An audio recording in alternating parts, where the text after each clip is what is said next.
Friends, இன்றைக்கி நம்ம இந்த நெல்லிக்காய் ஆம்லா வச்சு ஒரு சூப்பரான இது செய்ய போகிறோம். நல்லா கழுவி எடுத்துக்கலாம்.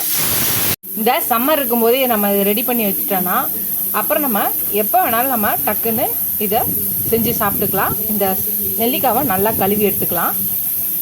நெல்லிக்காவெல்லாம் நல்லா தொடச்சி எடுத்துக்கலாம். இப்போ இந்த துருவுறதில் வச்சு நல்லா பெரிய இதில் வச்சு நம்ம துருவிக்கலாம். இது மாதிரி எல்லாத்தையும் நம்ம துருவி எடுத்துக்கலாம். நெல்லிக்காவை நம்ம துருவி எடுத்தாச்சு. இந்த கொட்டைகளெல்லாம் நம்ம தூக்கி எரிஞ்சிடலாம். இப்போ ஒரு பீட்ரூட்டை தோல் சீவி இதையும் நல்லா துருவி எடுத்துக்கலாம்.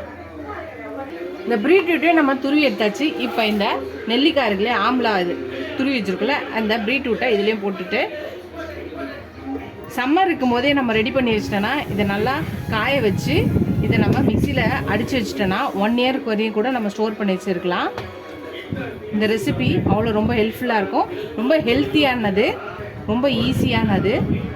இதை துருவி காய வச்சு எடுத்துட்டோன்னா ரொம்ப ஈஸியாக இந்த ரெசிபி ரெடி ஆகிடும். எல்லாத்தையும் நல்லா மிக்ஸ் பண்ணிக்கலாம். நல்லா மிக்ஸ் பண்ணியாச்சு. இதை நல்லா வெயில் அடிக்கிற இடத்துல நல்லா வச்சு ஒரு 2 நாள் வச்சிங்கன்னா நல்லா காஞ்சிரும். காஞ்சதுக்கப்புறம் பார்க்கலாம். ஃப்ரெண்ட்ஸ், நம்ம பீட்ரூட் ஆம்லாவும் பீட்ரூட்டும் நல்லா துருவி காய வச்சோம் இல்லையா, நல்லா காஞ்சிடுச்சு. ரொம்ப ஹெல்த்தியான ட்ரிங்க் இது. இது ஒரு பக்கம் இருக்கட்டும். இப்போ ஒரு சின்ன பேன் எடுத்துக்கலாம்.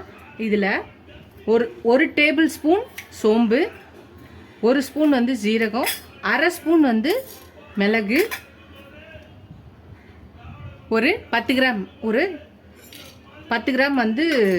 லவங்கம், ஒரு 5லேருந்து 7 ஏலக்காய்.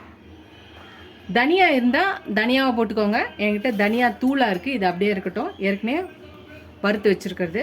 இப்போ இதை நல்லா வறுத்து எடுத்துக்கலாம். தீயாமல் வறுத்து எடுத்துக்கலாம். அடுப்பில் வச்சு லைட்டாக நம்ம இதை வறுத்துக்கலாம். போதும், அடுப்பை நிறுத்திடலாம். இதை ஆற விட்டுடலாம். இப்போ இதை ஆறிடுச்சு. இதை ஒரு மிக்சி ஜாரில் போட்டுக்கலாம். இதை மிக்சி ஜாரில் போட்டாச்சு. இதை தூள் பண்ணி இட்டு வந்துடலாம். நம்ம லைட்டாக தூள் பண்ணியாச்சு. இப்போ இதில் 1 ஸ்பூன் தனியா போட்டுக்கலாம். 1/2 கப்பு சர்க்கரை போட்டுக்கலாம். 1 ஸ்பூன் ராக் சால்ட் கல் உப்பு போட்டுக்கலாம். 1 ஸ்பூன் பிளாக் சால்ட் போட்டுக்கலாம். பிளாக் சால்ட் இல்லைன்றவங்க ஸ்கிப் பண்ணிக்கோங்க. இப்போ இதில் நம்ம காய வச்சுருக்க இந்த ஆம்லாவும் பீட்ரூட் இதுவும் போட்டுடலாம். இதில் எல்லாத்தையும் போட்டாச்சு. இப்போ இதை அடித்து எடுத்துகிட்டு வந்துடலாம்.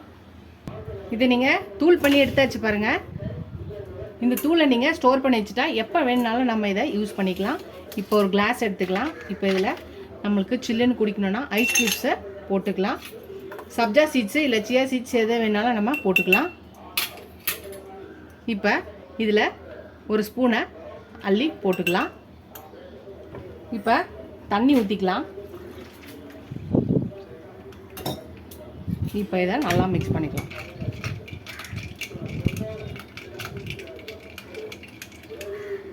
அதுதான் நம்மளோட ஒரு ஹெல்த்தியான கூஸ்பெரி பீட்ரூட் பவுடர் ரெடி ஆயிடுச்சு. நம்ம இதை ரெடி பண்ணி வச்சிட்டோன்னா எப்போ வேணுமோ அப்போ நம்ம இதை டக்குன்னு தண்ணியில் போட்டு கலக்கி குடிக்கலாம். ரொம்ப ஹெல்த்தியானது. காலையில் எழுந்த உடனே இதை கலக்கி குடித்தாலும் ரொம்ப நல்லது. இல்லை 11 o'clock போட்டு குடிக்கனாலும் குடிக்கலாம். இந்த ரெசிபியை ட்ரை பண்ணி பாருங்கள். ட்ரை பண்ணி பார்த்துட்டு எப்படி இருக்குன்னு சொல்லுங்கள். ஃபஸ்ட் டைம் என் சேனலுக்கு சப்ஸ்கிரைப் பண்ணிட்டு பாருங்கள். இதுவரை சப்ஸ்கிரைப் பண்ண எல்லா ஃப்ரெண்ட்ஸ்க்கு தேங்க்ஸ். எனக்கு என் சேனலுக்கு சப்போர்ட் பண்ணிங்கன்னு நினைக்கிறேன். இதோட அடுத்த ரெசிபியில் பார்க்கலாம். டாடா பாபா ஃப்ரெண்ட்ஸ்.